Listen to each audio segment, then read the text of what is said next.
बहुत समय पहले की बात है। एक गांव में एक साधारण परिवार रहता था। सास, ससुर, बेटा और उसकी नई बहू राधा।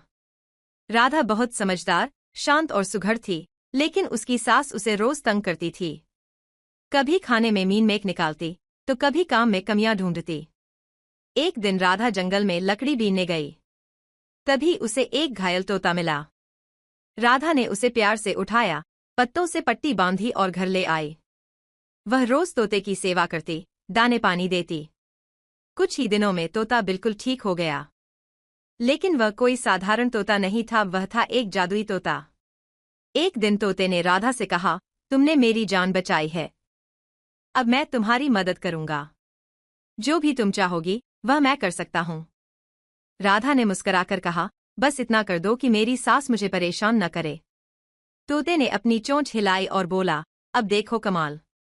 अगले ही दिन जब सास राधा से बोलने आई, तो तोते ने बोलना शुरू कर दिया, सासू जी, खुद देखो अपनी चाल।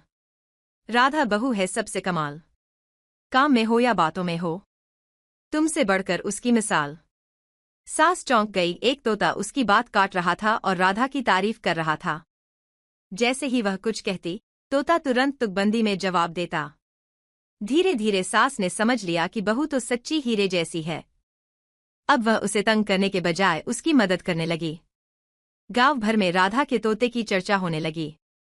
लोग कहते, कितनी किस्मत वाली बहू है जिसके पास ऐसा तोता है। राधा और उसका जादुई तोता अब सबसे अच्छे दोस्त बन चुके थे।